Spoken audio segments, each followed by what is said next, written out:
আল্লাহ তাআলা বড় মহাব্বত করে আপনাকে আমাকে এই রোজাটা দান করেছেন। রমজানের রোজা অন্য কোনো উম্মতের জন্য এরকম মাসব্যাপী রোজা ছিল না। মাসব্যাপী একটা রোজা আল্লাহ তাআলা আপনাকে আমাকে বড় খুশি হয়ে বড় মহাব্বত করে দিয়েছেন। কিভাবে বুঝলেন যে হুজুর কোত্থেকে পাইলেন এত মহাব্বত? আল্লাহ যে মহাব্বত করে দিয়েছেন কেমনে? আল্লাহ তাআলা আপনাকে আমাকে প্রথমে যে সুন্দর করে সম্বোধন করেছেন, ইমানদারদেরকে আল্লাহ তাআলা যেই ভাষায় সম্বোধন করে থাকেন, আল্লাহ তাআলা ডাক দিয়ে বলতেছেন, ইয়া আইয়ুহাল্লাযীনা আমানু। আল্লাহ তাআলা ডাক দিয়ে বলতেছেন, ইয়া আইয়ুহাল্লাযীনা আমানু, ওহে আমার ইমানদার গোলাম, ও দুনিয়ার ইমানদার বান্দা, ও দুনিয়ার ইমানদার, কুতিবা আলাইকুমুস সিয়াম, আমি আল্লাহ তাআলা তোমাদের উপর রমজানের রোজাকে ফরজ করে দিয়েছি। বলেন না সুবহানাল্লাহ। কুতিবা আলাইকুমুস সিয়াম, আমি আল্লাহ তোমাদের উপর রমজানের রোজাকে ফরজ করে দিলাম। ফরজ করলেন কে? আওয়াজ করে বলেন না কে? আমরা আল্লাহকে মানি নাকি মানি না? আমরা আল্লাহর কথা মতো চলি কি চলি না? কেমনে চলি? রমজানের ভিতরে দেখবেন যেই মানুষগুলা পর্দা ফালাইয়া চায়ের স্টলে বইসা দুধ চা আর বিস্কুট দিয়া মজা কইরা খায়, তারা কি আল্লাহর হুকুম মানে? মানে না। যারা আল্লাহকে মানে না, মুখে যতই বলুক আমি আল্লাহকে ভালোবাসি, প্রকৃতপক্ষে সে একটা মুনাফিক, বিশ্বাসঘাতক। কথা বলেন ঠিক কিনা? আল্লাহ বড় মহব্বত দিয়ে ডাক দিয়ে বলেন, বান্দারে আমি আল্লাহ তোমার উপর রোজা ফরজ করেছি। এখন প্রশ্ন করতে পারো, আমি আল্লাহ শুধুমাত্র তোমাদের উপরেই রোজা ফরজ করেছি? বলে না না না। কামা কুতিবা আলাল্লাযীনা মিন ক্বাবলিকুম, তোমাদের উপরে শুধু রোজা ফরজ না, তোমাদের আগে যারা ছিল তাদের উপরে রোজা, তাদের উপরও বিভিন্ন রকমের রোজা ফরজ ছিল। রমজানের আগে আশুরার রোজা ফরজ ছিল। ইহুদিরা আশুরার রোজা পালন করত। আল্লাহ তাআলা পূর্ববর্তী মানুষদেরকেও রোজা ফরজ করেছেন, কিন্তু এই যে একটা নির্দিষ্ট মাসব্যাপী রোজা আল্লাহ তাআলা শুধু এই আখিরি জামানার উম্মতদেরকেই দান করেছেন। বলেন না সুবহানাল্লাহ। আল্লাহ তাআলা ডাক দিয়া বলেন, বান্দারে আমি তোমাদের উপর রোজা ফরজ করেছি। কেমন পর্যায়ের ফরজ? এটা এমন এক ফরজ বিধান, কোনো ব্যক্তি যদি রোজা অবহেলা করে ছেড়ে দেয়, তার ঈমান নিয়ে প্রশ্ন উঠে যায়। তার ঈমান আছে নাকি নাই এই ব্যাপারে সন্দেহ লেগে যায়। কারণ আমি আগেও আপনাদেরকে বুঝাইছিলাম, একটা বিল্ডিং এর কিছু পিলার থাকে যেগুলো সরায়ে ফেললে একটা বিল্ডিং এর অস্তিত্ব টিকবে না, একটা বিল্ডিং এর অস্তিত্ব বিলীন হয়ে যাবে। আবার কিছু পিলার এমন আছে যেই পিলারগুলো সরায়ে ফেললে বিল্ডিং এর কোনো ক্ষতি হবে না। আছে না নাই? ইসলামেরও অনেক শাখা প্রশাখা আছে, অনেক খুঁটি আছে, কিন্তু 5টা খুঁটি এমন আছে যেই 5টা খুঁটিকে কেউ যদি অবহেলা করে, অস্বীকার করে, যেই 5টা হুকুম যদি কেউ না মানে, তার ইসলাম আছে নাকি নাই, তার মধ্যে ঈমান আছে নাকি নাই, সন্দেহের মধ্যে পড়ে যাওয়া লাগে। 1 নম্বর হচ্ছে কালেমার বিশ্বাস তার মধ্যে থাকা লাগবে। 2 নম্বর সালাত কায়েম করা লাগবে। 3 নম্বর রমজান মাসের রোজা রাখা লাগবে। 4 নম্বর যাকাত প্রদান করা লাগবে। 5 নম্বর সামর্থ্যবানদের জন্য হজ্জে বাইতুল্লাহ ফরজ করা হয়েছে। এই 5টা যদি কেউ অস্বীকার করে, সামর্থ্য থাকা সত্ত্বেও না করে, কেউ যদি না করে, তাহলে তার ঈমান কখনোই পরিপূর্ণ হবে না, নিজেকে ঈমানদার বলে দাবি করতে পারবে না। এজন্য রোজা রাখার মাধ্যমে একটা ফায়দা তো হচ্ছে নিজের ঈমানের পরিপূর্ণতা বজায় রাখা। কথা বলেন ঠিক কিনা? তো প্রশ্ন হচ্ছে, যারা রোজা সামর্থ্য থাকা সত্ত্বেও রাখে না, তাদের ঈমান পরিপূর্ণ হতে পারে? আওয়াজ করে বলেন না পারে? কথা বুঝতেছেন তো? কারণ আল্লাহ তাআলা ইসলামের মূল ভিত্তি স্থাপন করেছেন 5টা খুঁটির মাধ্যমে। এর মধ্যে রোজাও একটা খুঁটি। এটা যদি আপনি সরায় ফেলেন, ইসলাম টিকবে, ঈমান টিকবে। এজন্য রমজান মাসের রোজা রাখতে হবে। এই রোজা রাখার দ্বারা চিন্তা করতেছেন, হুজুর খালি তো ইসলামের কথা বলেন, এই রোজা তো আল্লাহর হুকুম হিসাবে মানলাম, কিন্তু এই রোজার দ্বারা আমাদের কি লাভ? এ দুনিয়ার গোলাম, আমার আল্লাহ বান্দার প্রতি বড় দয়াশীল। আমার আল্লাহ বান্দার কাছে বড় করুণাময়, বান্দার প্রতি বড় রহম দিলওয়ালা। আল্লাহর মতো রহমান কেউ নাই, আল্লাহর মতো দয়াবান কেউ নাই, আল্লাহর মতো মেহেরবান কেউ আছে? এই পৃথিবীতে আল্লাহর মতো দয়া কারো নাই, কারো পৃথিবীর মধ্যে আল্লাহর চাইতে বেশি দয়া নাই। আল্লাহ তাআলা বান্দাকে বড় দয়া করে বানাইছেন। বান্দার প্রতি সর্বদা আল্লাহর করুণা, আল্লাহর দয়া, আল্লাহর অনুকম্পা। আল্লাহ তাআলা বান্দাকে এমন কোন কাজের নির্দেশ দেন নাই যেই কাজের মধ্যে বান্দার জন্য উপকার নাই। কথা বলেন না ঠিক কিনা? এমন কোন কাজ আল্লাহ বান্দার জন্য দেন নাই যেই কাজে বান্দার কোনো লাভ নাই, উপকার নাই। আল্লাহ যেই জিনিসই দিয়েছেন প্রত্যেকটা কাজের মধ্যে বান্দার লাভ আছে, উপকার আছে। বলেন না সুবহানাল্লাহ।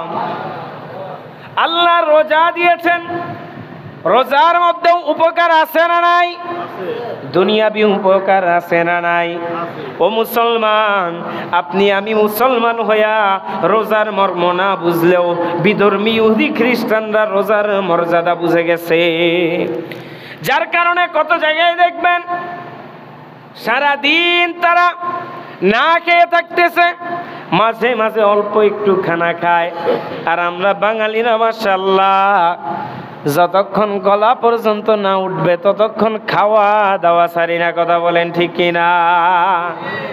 চলছে গাড়ি, যতক্ষণ পর্যন্ত আর হয় না, খাইতে খাইতে শুয়ে পড়া একটা ভাব চলে আসতেছে, তখন গিয়ে ক্ষান্ত হই। কিন্তু বহির্বিশ্বে গিয়ে দেখেন তারা এত সুস্থ থাকতেছে কিভাবে?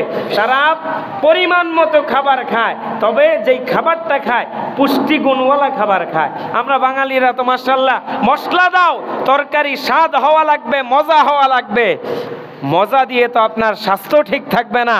আপনি মুখের মজার জন্য, মুখের স্বাদের জন্য যেই মশলা ব্যবহার করতেছেন, সেই মশলাই আপনার জন্য ভয়ানক অসুস্থতা টেনে নিয়ে আসতেছে। কথা বলেন ঠিক কিনা? এই যে গোশত রান্না করতে গিয়ে যেই রকমের মশলা আমরা ঢালি, মাশাআল্লাহ, বহির্বিশ্বে যান তারা দেখেন কতটুকু মশলা ইউজ করে। তারপর তাদের খাবারের যেই নিয়ম, তারা ফাস্টিং করে। ফাস্টিং, তারা তো আর রোজা বলে না, তারা ফাস্টিং করে, না খেয়ে থাকে। এতে করে স্বাস্থ্য ভালো থাকে, শরীরের মধ্যে অনেক জীবাণু নষ্ট হয়ে যায়। তো আল্লাহ তাআলা আপনার আমার উপর রোজা দিয়েছেন। প্রত্যেক মাসে রোজা আছে, প্রত্যেক সপ্তাহে রোজা আছে, আর সারা মাস ব্যাপী বৎসরে একটা রোজা, 1 মাস ব্যাপী রোজা। এই রোজার মধ্যে দুনিয়াবি ফায়দা, আপনার আমার স্বাস্থ্য ঠিক থাকবে, শরীরের মধ্যে তেল চর্বি যা আছে, আপনি যদি রোজা রেখে পুষ্টিগুণওয়ালা খাবার খেতে পারেন, আপনার শরীরের চর্বিগুলো বিলীন হয়ে যাবে, আপনি সুস্থ থাকবেন, সবল থাকবেন। তো আমরা কি করি? মাশাআল্লাহ, সারাদিন রোজা রেখে যত রকমের তৈলাক্ত জিনিস আছে সেগুলো দিয়ে আমরা ইফতার করার চেষ্টা করি। কি বলেন, কথা ঠিক কিনা? কিন্তু আসলে কি এটা উচিত? এটা উচিত না। আপনার আমার সারাদিন আপনার এমনিতেই পেটটা খালি ছিল, তারপর আপনি যদি শুরুতেই ওখানে গ্যাস্ট্রিকের জিনিস ঢুকান, তো আপনার গ্যাস্ট্রিক হইব না, আরেকজনের হবে। তারপরও আল্লাহ আমাদেরকে রহম করেছেন রোজার বরকতে, আমি মনে করি। কারণ এই রমজানের ইফতারের সময় যেই পরিমাণ গ্যাস্ট্রিকের খাবার আমরা খাই, আমরা যে এখনো বেঁচে আছি, শুকরিয়া আদায় করা দরকার। কি বলেন, কথা ঠিক কিনা? আল্লাহর বড় রহম, আল্লাহর বড় দয়া। তো এই দুনিয়াবি একটা উপকার হচ্ছে আপনার আমার স্বাস্থ্য সবল থাকবে, সতেজ থাকবো আমরা। আর আখিরাতের লাভ কি জানা দরকার আছে না নাই? আল্লাহর রাসূল বলেন, মান সামা রমাদানা ঈমানাও ওয়া ইহতিসাবা গুফিরা লাহু মা তাকদ্দামা মিন যামবি। আল্লাহর রাসূল ডাক দিয়া বলেন, এ দুনিয়ার উম্মত, আমার যেই উম্মত ঈমানের সাথে সওয়াব লাভের আশায় রোজা পালন করবে, এর দুনিয়ার উম্মত শুনে নাও, যদি সঠিকভাবে যেভাবে রোজা পালন করা দরকার যদি রোজা পালন করে, আল্লাহ তাআলা রোজা পালন করার কথা যেভাবে বলেছেন সেভাবে যদি পালন করে, আমার আল্লাহ তাআলা গফিরা লাহু মা তাকদ্দামা মিন যামবি, তার জীবনের সমস্ত গুনাহগুলোকে মাফ করে দিবেন। আর একটু আস্তে বলেন সুবহানাল্লাহ, আর জোরে বলেন না সুবহানাল্লাহ। কত সুন্দর কথা আল্লাহর রাসূল বললেন, ওরে দুনিয়ার উম্মত, যদি কষ্ট করে একটা মাস রোজা রাখতে পারো, সারা বছর যেই গুনাহ করেছো সেই গুনার কাফারা স্বরূপ এই রমজানের রোজা যথেষ্ট হয়ে যাবে। ও মুসলমান, তাই না? এই রোজার তো লাভ ওই কিয়ামতের ময়দানে, যেই ময়দান এত ভয়াবহ ময়দান, যেই কিয়ামতের ময়দানে তোমার মাও তোমার আপন থাকবে না, তোমার বাবাও তোমার আপন থাকবে না, তোমার ভাইও তোমাকে ভাই বলে পরিচয় দিবে না, এ মুহাব্বতের স্ত্রী তোমাকে স্বামী বলে পরিচয় দিবে না, তোমার সন্তানও তোমাকে বাবা বলে পরিচয় দিবে না। সবারই ভয়, আমার বাবার সামনে গেলে যদি আমি পরিচিত হয়ে যাই, আমার বাবা না জানি আমার আমলনামা থেকে একটা নেকি নিয়ে নেয়, ভাইয়ের সাথে যদি পরিচিত হয়ে যাই না জানি ভাই একটা নেকি নিয়ে নেয়, বাবার সাথে যদি পরিচিত হয়ে যায় না জানি বাবা একটা নেকি নিয়ে নেয়, স্ত্রীর সাথে যদি পরিচিত হয়ে যায় না জানি স্ত্রী আমার আমলনামা থেকে একটা নেকি নিয়ে নেয়। এই ভয়ে সবাই সবার থেকে দূরে দূরে থাকতে থাকবে, সবাই সবার থেকে দূরে থাকতে থাকবে। এমন একটা সময় যেখানে নবীরা পর্যন্ত নফসি নফসি করতে থাকবে, উম্মতরা নবীদের কাছে যাবে, সবাই বলবে নফসি নফসি নফসি। এমন একটা ভয়াবহ ময়দানে আল্লাহর রাসূল বলেন, এ দুনিয়ার ইমানদার, তোমরা যদি রমজানের রোজা পালন করো, যেভাবে রোজা পালন করা দরকার সেভাবে যদি রোজা পালন করতে পারো, ভালো করে শুনে নাও, এই রোজা ওই কিয়ামতের ভয়াবহ ময়দানে তোমার পক্ষ নিয়া তোমার জন্য আল্লাহর দরবারে সুপারিশ করবে। আরো জোরে বলেন না সুবহানাল্লাহ। ডাক দিয়া বলবে, আল্লাহ তোমার এই বান্দা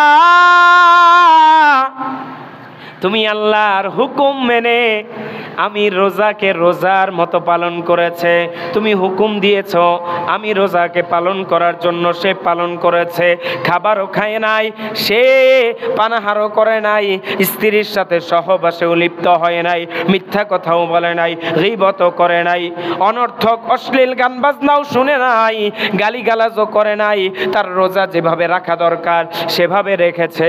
আল্লাহ এই যে সুন্দরভাবে সে যে আমাকে পালন করেছে, আমি বড় খুশি হয়ে গেছি তার উপর। আল্লাহ তার পক্ষ নিয়ে আমি তোমার কাছে সুপারিশ করতেছি। আল্লাহ তোমার এই বান্দাকে তুমি জান্নাতে পাঠায়া দাও। আর জোরে বলেন না সুবহানাল্লাহ। জান্নাতে যাবা হে মুমিন, রোজাদারদের জন্য আল্লাহ তাআলা জান্নাতে একটা স্পেশাল দরজা বানায় রাখছেন, বলেন না সুবহানাল্লাহ। একটা স্পেশাল গেট বানায় রাখছেন। গেটটার নাম জানা দরকার আছে না নাই? আওয়াজ করে বলেন না আছে না নাই? হাদিসের মধ্যে আসছে, ইন্না ফিল জান্নাতি বাবান ইউকালু লাহুর রায়্যান। আল্লাহর নবী বলেন, নিঃসন্দেহে জান্নাতের মধ্যে এমন একটা গেট আছে যেই গেটের নাম হচ্ছে রায়্যান। যেই গেটের নাম কি? সিল্লা বলেন না, গেটের নাম কি? ও মিয়া, গেট দিয়া ঢুকবেন, গেটের নাম জানা দরকার আছে না নাই? গেটের নাম হচ্ছে রায়্যান। ওই গেট এমন এক গেট, ওই গেটের সামনে দারোয়ান দাঁড়ানো থাকবে। দারোয়ান দাঁড়ায় শুধু ডাকতে থাকবে, রোজাদাররা কোথায় আসো, এই গেট দিয়ে প্রবেশ করতে থাকো, ওই গেট দিয়ে প্রবেশ করতে থাকো। সুবহানাল্লাহ। ওই গেট দিয়ে রোজাদাররা ছাড়া আর কাউকে প্রবেশ করতে দেওয়া হবে না। ওই গেট দিয়ে শুধুমাত্র রোজাদাররাই প্রবেশ করবে। যখন রোজাদাররা ওই গেট দিয়ে প্রবেশ করা শেষ হয়ে যাবে, ওই গেটের দারোয়ানরা গেটটাকে বন্ধ করে দিবে, বলেন না সুবহানাল্লাহ। রোজা রাখার ফজিলত আছে না নাই? দাম আছে না নাই? এ মুসলমান, সবচাইতে বেশি লাভ আল্লাহ তাআলা হাদিসে কুদসির মধ্যে জানায়া দেন, কুল্লু আমাল ইবনি আদম লাহু ইল্লা সিয়াম ফাইন্নাহু লি ওয়া আনা আজজি বিহি। আল্লাহর রাসূলের মাধ্যমে আল্লাহ তাআলা হাদিসে কুদসিতে জানায়া দেন যে বনি আদম সন্তানেরা যেই সমস্ত কাজ করে প্রত্যেকটা তার নিজের জন্য, ইল্লা সিয়াম, তবে রোজা ছাড়া। অর্থাৎ এখানে বোঝানোর উদ্দেশ্য হচ্ছে, বনি আদম যেই কাজ করে, আদম সন্তান যেই ভালো কাজই করুক না কেন, প্রত্যেকটার প্রতিদান আল্লাহ তাআলা উল্লেখ করে দিয়েছেন। যেমন নামাজ পড়বেন, নামাজের বিনিময়ে জান্নাত; হজ করবেন, হজের বিনিময়ে জান্নাত; যাকাত প্রদান করবেন, যাকাতের বিনিময়ে জান্নাত; ভালো কাজ করবেন, ভালো কাজের বিনিময়ে জান্নাত; সদকা করবেন, সদকার বিনিময়ে জান্নাত। শুধুমাত্র রোজার ক্ষেত্রে আল্লাহ কোন প্রতিদানের কথা বলেন নাই। আল্লাহ বলেন ফাইন্নাহু লি ওয়া আনা আজজি বিহি। আল্লাহ বলেন, আমি বান্দার উপর রোজা ফরজ করেছি। আমার বান্দা দুনিয়ার কাউকে দেখানোর জন্য রোজা রাখে না। নামাজ পড়তে গেলে অনেক সময় লোক দেখানো উদ্দেশ্য হয়ে যায়। আমি সুন্দর করে নামাজ পড়তেছি, লোকে আমাকে নামাজি বলবে। দান করতে গেলে অনেক সময় লোক দেখানো উদ্দেশ্য মনের মধ্যে চলে আসে। আসে কি আসে না? চলে আসে। লোকে আমাকে বড় দানশীল বলবে। আমি সত্যবাদী, লোকে আমাকে বড় সত্যবাদী বলবে। আমি আলেম, লোকে আমারে বড় আলেম বলবে। অনেক সময় অহংকার চলে আসে। কিন্তু রোজা এমন একটা ইবাদত, আল্লাহ তাআলা বলেন বান্দা রোজাটা শুধুমাত্র আমার জন্যই রাখে, কারণ রোজা কাউকে দেখানো যায় না। আপনি যদি অগোচরে গিয়া, আড়ালে গিয়া খাবার খেয়ে ফেলেন, পানি পান করে ফেলেন, কেউ দেখবে না। কিন্তু একমাত্র আল্লাহকে ভয় করে বান্দা রোজা রাখে। আড়ালে গিয়েও যদি পানি খাই, দুনিয়ার কেউ না দেখলেও দেখতেছেন কে? জবানটা খুলে বলেন না কে? আমি যদি আড়ালে গিয়ে খাবার খেয়ে ফেলে, দুনিয়ার কেউ দেখলো না, দেখলেন কে? আল্লাহ বলেন বান্দা আমি আল্লাহকে ভয় করে রোজা রাখছে, আড়ালে গিয়েও খাবার খায় নাই, মিথ্যা কথা বলে নাই, গীবত করে নাই, অশ্লীল গান বাজনা শুনে নাই, গুনাহের কাজ করে নাই। বান্দা আমি আল্লাহর জন্য রোজা রাখছে। আর এই রোজা রাখার দরুন আমি আল্লাহ বান্দার উপরে এত খুশি হয়ে গেছি, এত খুশি হয়ে গেছি যে এই রোজার কোনো প্রতিদান আমি বর্ণনা করি নাই। এই রোজা কিয়ামতের ময়দানে সরাসরি আমি আল্লাহ বান্দার হাতে দিব। চিল্লা বলেন না সুবহানাল্লাহ। সরাসরি পুরস্কার দিবেন কে? আল্লাহর থেকে পুরস্কার নিতে রাজি আছি তো ইনশাআল্লাহ।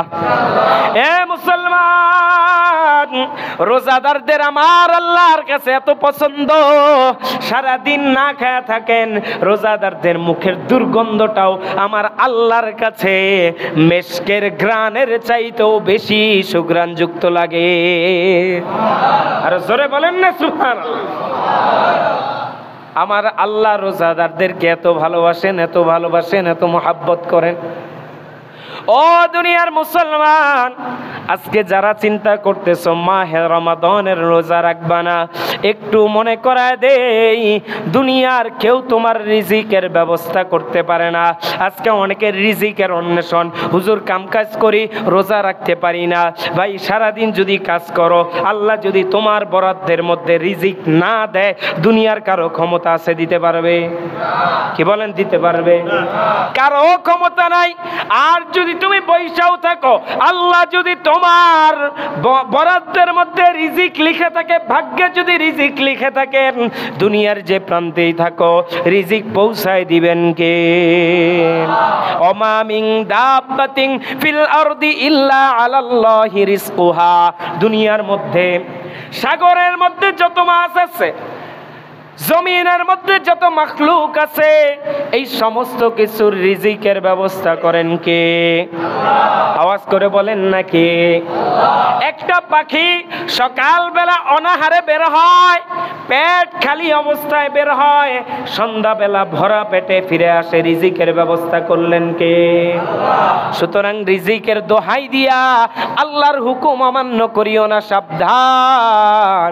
ওই কিয়ামতের ময়দানে আমার আল্লাহ তোমার দিকে যদি না তাকান, জাহান্নাম ছাড়া কোনো উপায় থাকবে না। এজন্য বলি, ও দুনিয়ার গোলাম, দুনিয়ার জীবনটা বড় ক্ষণস্থায়ী। মাহে রমাদান আসতেছে, এই মাহে রমাদানের প্রত্যেকটা মুহূর্তের মধ্যে নেক কাজ করবা, ভালো কাজ করবা, গুনাহের কাজের দিকে যাব না। রাজি আছি তো ইনশাআল্লাহ? রাজি আছি তো ইনশাআল্লাহ?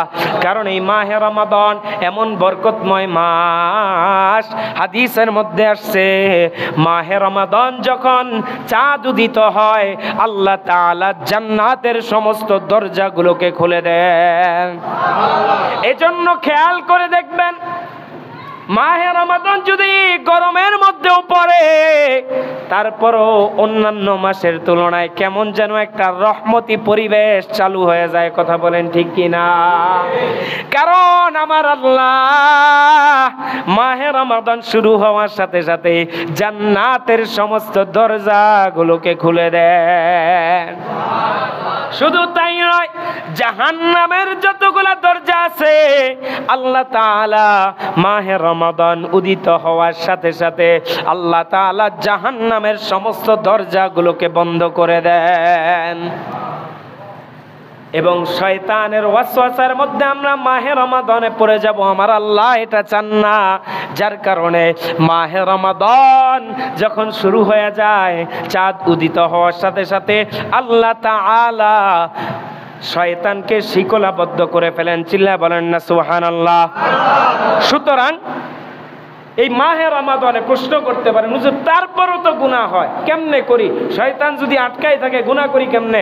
ভাই, ধোঁকা দেওয়ার জিনিস দুইটা, এক হচ্ছে শয়তানি ওয়াসওয়াসা, আরেক হচ্ছে আপনার আমার অন্তরের মধ্যে নফস নামক একটা জিনিস আছে, যেটা সর্বদা কুপ্রবৃত্তির দিকে আগায়। যেই কারণে আল্লাহ তাআলা বলেছেন, ও আম্মা মান খাফা মাকামা রাব্বি ওয়া নাহান নাফসা আনিল হাওয়া। যেই ব্যক্তি আল্লাহকে ভয় করবে, আল্লাহর সামনে দণ্ডায়মান হওয়াকে ভয় করবে, এবং নিজের নফসকে কুপ্রবৃত্তি থেকে, খারাপ খাহেসাত থেকে বাঁচায় রাখতে পারবে, ফাইন্নাল জান্নাতা হিয়াল মাওয়া, তার ঠিকানা জান্নাত। জোরে বলেন না সুবহানাল্লাহ? এজন্য রমজানে আপনার আমার নফসের বিরুদ্ধে যুদ্ধ করতে হবে। রাজি আছি তো ইনশাআল্লাহ? রাজি আছি তো ইনশাআল্লাহ? কে কে রাজি আছেন? নারায়ে তাকবীর, নারায়ে তাকবীর। আল্লাহ আমাদেরকে মাহে রমাদানের সবগুলো রোজা সঠিকভাবে পালন করার তৌফিক দান করেন। সকলে বলি আমিন। আরো জোরে বলি আমিন। আল্লাহ মাহে রমাদানের মধ্যে আমাদের জীবনের সমস্ত গুনাহগুলোকে মাফ করিয়ে নেওয়ার তৌফিক দান করেন। সকলে বলি আমিন। আরো জোরে বলি আমিন।